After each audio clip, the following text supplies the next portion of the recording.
नमस्कार, मैं कैलाश शर्मा एक बार फिर उपस्थित हूं आपके सामने कक्षा 10 संस्कृत बोर्ड परीक्षा 2025 के विषय में चर्चा करने के लिए। संस्कृत बोर्ड परीक्षा के लिए हमारी क्या स्ट्रेटेजी हो ताकि हम इस संस्कृत परीक्षा में 95 प्लस मार्क्स लेकर आ सकें। प्रिय विद्यार्थियों, संस्कृत एक ऐसा विषय है, यदि आप तैयारी थोड़ी सी अच्छी कर लें तो इसमें 100 मार्क्स लाना भी आसान है, आप ला सकते हैं। लेकिन होता क्या है, हम साल भर maths, English, science, social science आदि विषयों पर ध्यान ज्यादा देते हैं और हिंदी, संस्कृत, कंप्यूटर आदि विषय थोड़े से साइड में रह जाते हैं। अब आपकी परीक्षा में लगभग 1 महीने का ही समय बचा है, तो हमारी स्ट्रेटेजी क्या हो, आज के इस वीडियो में हम यही चर्चा करेंगे। फिर चाहे आप कोड नंबर 122 शैमुशी वाले संस्कृत विषय की तैयारी कर रहे हो या फिर code number 119 Manika Sanskrit communicative की तैयारी कर रहे हो, दोनों ही विषयों के बारे में हम साथ साथ आज यहाँ चर्चा करेंगे। हमें तैयारी किस तरह से करनी है, आइए शुरुआत करते हैं। दोनों ही प्रश्न पत्रों में होता क्या है, प्रश्न पत्र में जो पहला भाग होता है, भाग क, वो होता है अपठित अवबोधनम। इसमें होता क्या है, एक अपठित गद्यांश दिया जाता है जो लगभग 80 से 100 शब्दों के बीच होता है। इसमें कैसे प्रश्न पूछे जाते हैं, चलिए चर्चा करते हैं। पहला प्रश्न जो होता है वो होता है एक पदेन उत्तरत, एक शब्द में उत्तर देना है। एक एक अंक के 2 प्रश्न आते हैं। और दूसरा प्रश्न होता है पूर्ण वाक्य न उत्तरत, 2-2 अंक के 2 प्रश्न होते हैं। इन दोनों ही प्रश्नों के लिए हमें करना क्या है, प्रिय विद्यार्थियों, सबसे पहले अपठित गद्यांश को ध्यान से पढ़ें। एक बार में समझ में न आए तो 2 बार पढ़ें, क्योंकि ये 10 अंक का प्रश्न होता है। प्रश्नों के उत्तर देते समय एक पद में उत्तर हो या पूर्ण वाक्य में उत्तर हो, यदि हमें प्रश्न की भाषा समझ आती है तो उसका उत्तर वहां से ढूंढें और उसको लिखें। और यदि प्रश्न समझ में नहीं आता है तो हम प्रश्न के कुछ शब्दों को पकड़ें और उन्हीं शब्दों को गद्यांश में ढूंढें ताकि हम उसका उत्तर आसानी से निकाल पाएं और उसी हिसाब से हमें इन प्रश्नों के उत्तर देने हैं। तीसरा जो इसमें प्रश्न होता है वो होता है शीर्षक लेखन। 1 अंक का एक ही प्रश्न होता है। यह प्रश्न कैसे किया जाए, तो आपको ये ध्यान देना है, कोई एक ऐसा शब्द जो उस गद्यांश में बार बार आ रहा है, जैसे पर्यावरणम, अनुशासनम, प्रकृति रक्षणम, समयस्य महत्वम, इस प्रकार के जो शब्द हैं उन्हीं शब्दों को आप पकड़ें और वही आपको लिखना है इसका शीर्षक। तो शीर्षक लेखन का आपका 1 अंक कहीं नहीं जाने का। चौथा जो होता है वो है भाषिक कार्य। 1-1 अंक के 3 प्रश्न पूछे जाते हैं। अब भाषिक कार्य में होता क्या है, आइए देखते हैं। 4 तरह के प्रश्न होते हैं जिनमें से 3 पूछे जाते हैं। पहले जो 2 दिए हैं इनमें करना क्या होता है, एक क्रिया दे दी जाती है कि इस क्रिया का कर्ता कौन है। सबसे पहले हम क्या करें, उस क्रिया को गद्यांश में ढूंढें और उस वाक्य में देखें कि इसका कर्ता कौन है, वो कर्ता हमें लिखना होता है। और एक दिया जाता है इस कर्ता के लिए क्रिया कौन सी है। तो दोनों ही प्रश्न कर्ता और क्रिया के होते हैं। थोड़ा ध्यान देंगे तो आसानी से इनको कर पाएंगे। भाषिक कार्य में अगला प्रश्न होता है विशेषण और विशेष्य का। एक शब्द दे दिया जाता है और हमसे पूछा जाता है कि इसका विशेषण कौन सा है या इसका विशेष्य कौन सा है। ध्यान देना है कि विशेषण और विशेष्य दोनों में लिंग, विभक्ति और वचन एक जैसे होते हैं, तो आपको शब्दों को ढूंढने में आसानी होती है। जैसे हरितानि फलानि प्रसिद्धाः पुरुषाः, तो इस प्रकार एक जैसे लिंग, विभक्ति और वचन वाले होते हैं विशेषण विशेष्य, जिनको आप आसानी से चुन सकते हैं। और भाषिक कार्य में अंतिम प्रश्न होता है पर्याय या विलोम शब्द चुनना। एक शब्द दिया जाता है, गद्यांश में से उसका विलोम या पर्यायवाची पूछा जाता है। ये विलोम और पर्याय हमें अपने मन से नहीं लिखने होते हैं, गद्यांश से चुनकर ही इनको लिखना है। तो ये था हमारा अपठित अवबोधनम। इसके लिए हमें करना क्या है, साथ साथ आप 3-4 अपठित गद्यांश जो अच्छे स्तर के हों उनका अभ्यास करें। अपठित गद्यांश के लिए कई वीडियो मैंने बनाए हैं, लिंक ऊपर आपको मिल जाएगा। उन्हीं के अनुसार अपठित गद्यांश की तैयारी करें। 10 में से 10 अंक आपको लाने ही हैं। तो ये था भाग क, अपठित अवबोधन। दूसरा जो भाग इसमें आता है वो होता है रचनात्मक कार्यम। और शैमुशी और मणिका दोनों में ही ये 3-3 प्रश्न पूछे जाते हैं। पहला प्रश्न होता है औपचारिक या अनौपचारिक पत्र लेखन। प्रिय विद्यार्थियों, पत्र हमें पूरा नहीं लिखना होता, तो इसमें क्या आता है, एक पत्र दिया जाता है, उसमें कई सारे रिक्त स्थान होते हैं और मंजूषा की सहायता से हमें ये रिक्त स्थान भरने होते हैं। विद्यार्थी इसमें गलती करते हैं कि इसके प्रश्न को अच्छे से नहीं पढ़ते। पत्र को हल करते समय सबसे पहले हम प्रश्न को अच्छे से पढ़ें ताकि हमें ये पता लग जाए कि पत्र कौन लिख रहा है और किसे लिख रहा है, इससे हमारे 3-4 रिक्त स्थान तो आसानी से पूरे हो जाते हैं। तो हमें प्रश्न को अच्छे से पढ़ना है, पत्र की भाषा को अच्छे से पढ़ना है, मंजूषा में दिए गए शब्दों को अच्छे से पढ़ना है। अपने आप उस पत्र को हल कर पाओगे। पत्र अनौपचारिक हो सकता है या औपचारिक हो सकता है, दोनों में से एक होगा। तीसरा जो प्रश्न होता है वो होता है चित्र वर्णन या अनुच्छेद लेखन। दोनों अथवा में दिए जाते हैं। चित्र वर्णन में एक चित्र होता है, नीचे मंजूषा होती है। मंजूषा में दिए गए शब्दों की सहायता से चित्र पर आधारित 5 वाक्य सरल से बनाने हैं। चित्र वर्णन के लिए मैंने कई सारे वीडियो बना रखे हैं जिनमें आप चित्र वर्णन का अभ्यास अच्छे से कर सकते हैं। वाक्य कैसे बनाने हैं, सरल बनाने हैं, छोटे छोटे बनाने हैं और चित्र में जो दिख रहा है उसी पर आधारित बनाने हैं। चित्र वर्णन के अथवा में होता है अनुच्छेद लेखन। एक विषय दिया जाता है, नीचे मंजूषा में कुछ शब्द होते हैं, उन्हीं शब्दों की सहायता से संस्कृत में 5 वाक्य आपको लिखने होते हैं। ये होता है अनुच्छेद लेखन। जहां तक मेरा मानना है चित्र वर्णन थोड़ा सा आसान होता है, इसी का अभ्यास आप ज्यादा करें तो आप 5 में से 5 अंक यहां आसानी से ला सकते हैं। तीसरा प्रश्न होता है शैमुशी वाले में, वो होता है अनुवाद का। 5 वाक्य आपको हिंदी और अंग्रेजी में दिए होते हैं। जो भी आपको समझ आए, हिंदी हो या अंग्रेजी, उससे आपको 5 वाक्यों का संस्कृत में अनुवाद करना है। अनुवाद के लिए हमें ध्यान क्या रखना है, क्रिया कर्ता के अनुसार आए, कर्म में द्वितीय विभक्ति हो और दूसरे जो उपपद विभक्ति वाले शब्द हैं उनका हमें ध्यान रखना है। उपपद विभक्ति, कारक और अनुवाद के लिए वीडियो बनाया हुआ है, लिंक आपको ऊपर मिल जाएगा। अनुवाद के लिए आप 15-20 वाक्यों का अभ्यास करें ताकि आप आसानी से इस अनुवाद को पूरा कर पाओ। होता क्या है, 7 या 8 वाक्य आपको दिए जाते हैं, उनमें से केवल आपको 5 ही वाक्य अनुवाद करने होते हैं। जो आपको सरल लगे उनका अनुवाद करें, जिन पे आपको विश्वास ज्यादा हो उन्हीं को आप लिखें ताकि 5 में से 5 अंक आप ले पाएं। मणिका वाले प्रश्न पत्र में अनुवाद नहीं आता, इसमें आता है कथा पूर्ति, यानी एक कहानी दी जाती है, उसमें कुछ रिक्त स्थान होते हैं,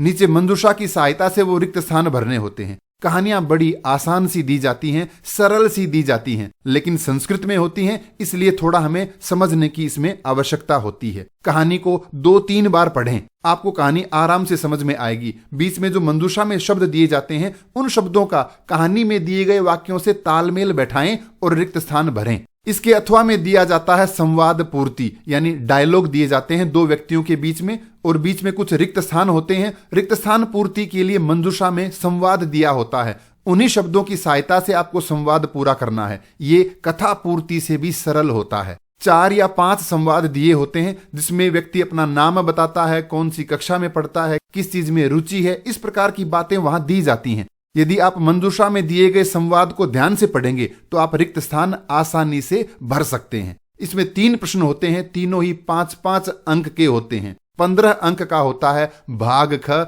रचनात्मक कार्य। रचनात्मक कार्य के बाद जो तीसरा भाग होता है वो है अनुप्रयुक्त व्याकरणम। इसमें व्याकरण से संबंधित प्रश्न पूछे जाते हैं। मणिका और शैमुशी दोनों ही प्रश्न पत्रों में संधि, समास, प्रत्यय, वाच्य, समय, अव्यय और अशुद्धि संशोधन, ये सारे विषय एक जैसे हैं। संधि में थोड़ा अंतर है, जैसे शैमुशी वाले में व्यंजन संधि, इसमें केवल 2 संधि, पहले वर्ण का तीसरे वर्ण में परिवर्तन और पहले वर्ण का 5वें वर्ण में परिवर्तन। और मणिका वाले में क्या है, स्वर संधि भी दी हुई है जिसमें वृद्धि, यण, अयादि, पूर्व रूप संधि है। स्वर संधि इसमें केवल 1 अंक की आएगी।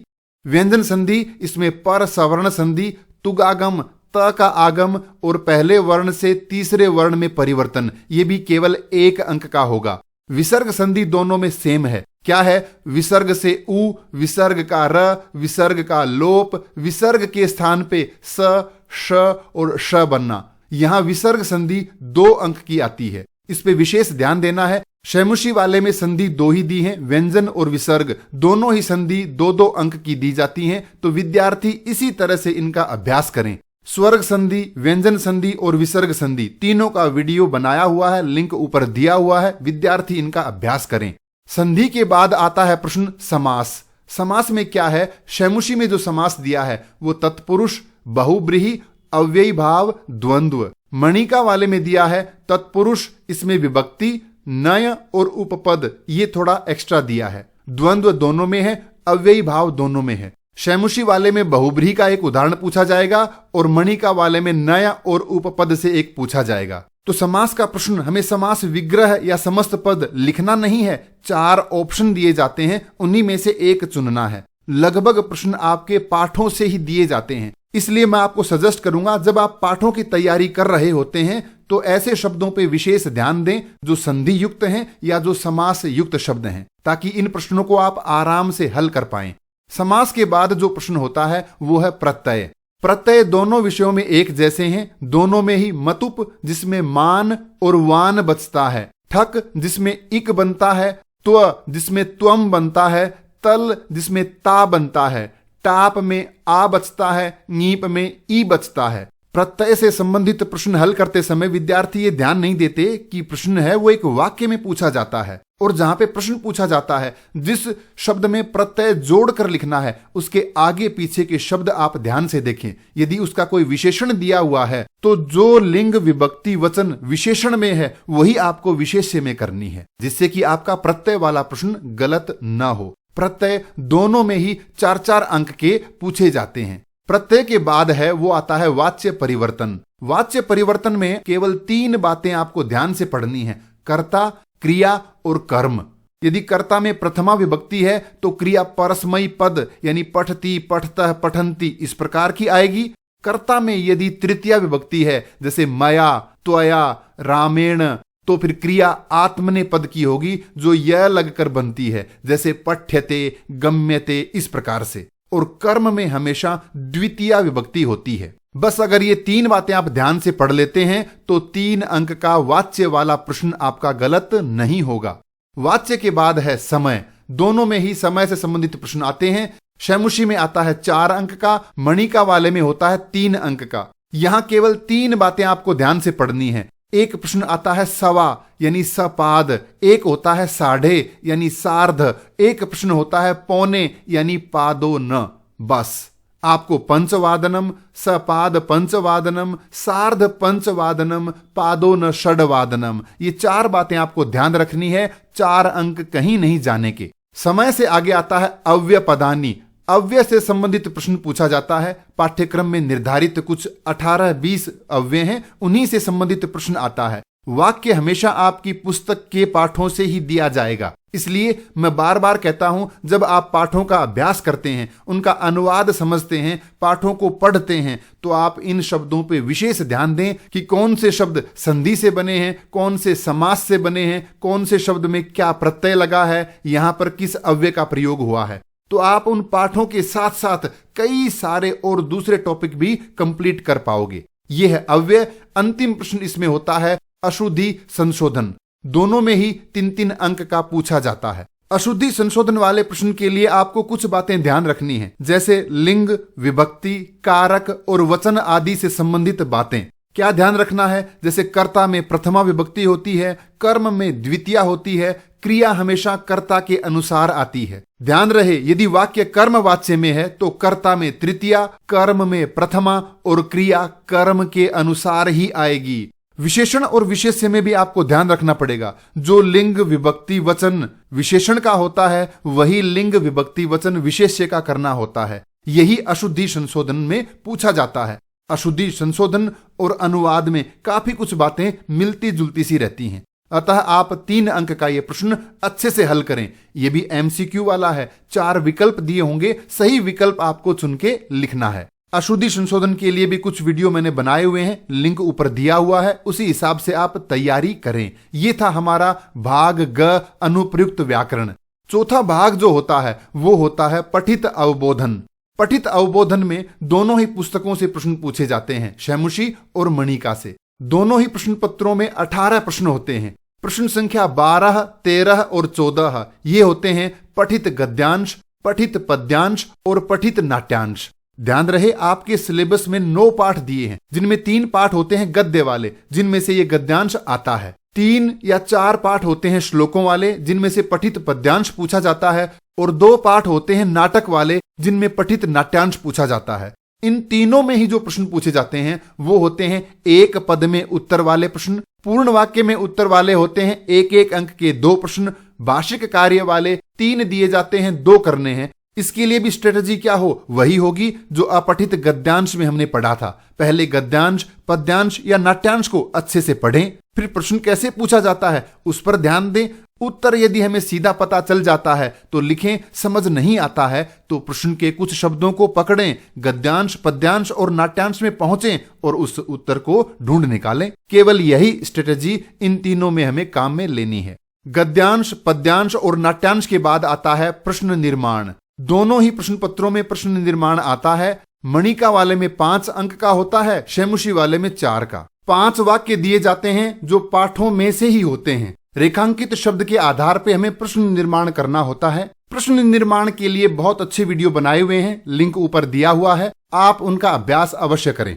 इसके बाद दोनों ही प्रश्न पत्रों में होता है अन्वय पूर्ति या भावार्थ पूर्ति। दोनों में से हमें एक करना है। मणिका वाले में यह प्रश्न 2 अंक का होता है, शैमुषी वाले में 4 अंक का। एक श्लोक दिया जाता है, नीचे उसका अन्वय लिखा होता है और मंजूषा से शब्द चुन के अन्वय को भरना है। इसके लिए हमें तैयारी कैसे करनी है, श्लोकों का जब हम भावार्थ समझते हैं, हिंदी अनुवाद समझते हैं, उसी समय अनुवाद के साथ साथ अन्वय पर भी ध्यान दें। कर्ता, क्रिया, कर्म किस तरह से लिखा जाता है, यही अन्वय होता है। अन्वय और भावार्थ में से एक करना होता है, अन्वय आपको सरल पड़ता है। इसके बाद मणिका वाले में दिया जाता है प्रसंगानुकूलम अर्थ चयनम 17 नंबर पे और शैमुषी वाले में दिया जाता है 18 नंबर पे। दोनों एक ही जैसे प्रश्न हैं, MCQ वाले प्रश्न होते हैं। प्रश्न कैसे दिया जाता है, एक वाक्य में एक शब्द को अंडरलाइन कर दिया जाता है, उसका अर्थ हमें दिए गए विकल्पों में से चुनकर लिखना है। बार बार मैं कहता आ रहा हूं, जब हम पाठों का अनुवाद समझते हैं, उनका हिंदी अर्थ समझते हैं, उसी समय हमें श्लोकों का अर्थ, अन्वय, भावार्थ, संधि, समास आदि शब्दों पे विशेष ध्यान देते चलना है। छोटे छोटे शब्दों का अर्थ पूछा जाता है, लेकिन ये शब्द थोड़े से अलग होते हैं, इसलिए इन पे विशेष ध्यान देना है। मणिका वाले में अंतिम प्रश्न होता है पाठ आधारित कथा पूर्ति। एक कथा यानी गद्यांश वाले एक पाठ में से एक कहानी का छोटा भाग दिया जाता है, बीच में रिक्त स्थान होते हैं, उन्हीं की पूर्ति मंजूषा में दिए गए शब्दों से करनी होती है, जो 4 अंक का होता है। शैमुषी वाले प्रश्न पत्र में 17वें नंबर पे होता है घटना क्रमानुसारम वाक्य लेखनम। एक गद्यांश वाले पाठ से 8 वाक्य दिए जाते हैं जो ऊपर नीचे लिखे होते हैं। हमें कहानी के अनुसार उन वाक्यों को सही क्रम में लिखना है। इसके लिए भी तैयारी कैसे करनी है, वही करनी है कि गद्यांश वाले पाठों को पढ़ते समय यह ध्यान दें कि पाठ में कौन सी घटना पहले हुई, फिर कौन सी हुई, फिर कौन सी हुई। तो प्रिय विद्यार्थियों, ये था चौथा भाग पठित अवबोधन। इसी के साथ हमारा प्रश्न पत्र पूरा होता है। शैमुषी वाले पाठ्यक्रम में यानी 122 कोड वाले पाठ्यक्रम में जो पाठ हमारे लिए निर्धारित हैं वो हैं शुचि पर्यावरणम, बुद्धिर्बलवती सदा, शिशु लालनम, जननी तुल्य वत्सला, सुभाषितानि, सौहार्दम प्रकृते शोभा, विचित्र साक्षी, सूक्तयः अन्योक्तयः। केवल इन्हीं पाठों से प्रश्न पूछे जाएंगे।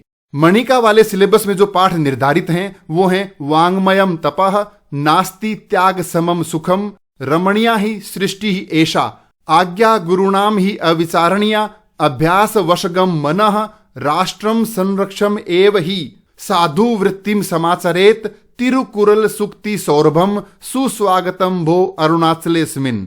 केवल इन्हीं पाठों से बोर्ड परीक्षा में प्रश्न पूछे जाते हैं। 10वां पाठ कालोहम और 11वां पाठ किम किम उपादेयम केवल आंतरिक मूल्यांकन के लिए हैं, यानी इंटरनल असेसमेंट के लिए। प्रिय विद्यार्थियों, अच्छी स्ट्रेटेजी से आप तैयारी करें ताकि आप परीक्षा में 100 आउट ऑफ 100 मार्क्स ला पाएं। आप सभी को बोर्ड परीक्षा के लिए ढेर सारी शुभकामनाएं। संस्कृत विषय से संबंधित यदि कोई भी प्रश्न हो तो कृपया कमेंट्स में लिखकर अवश्य पूछें। धन्यवाद।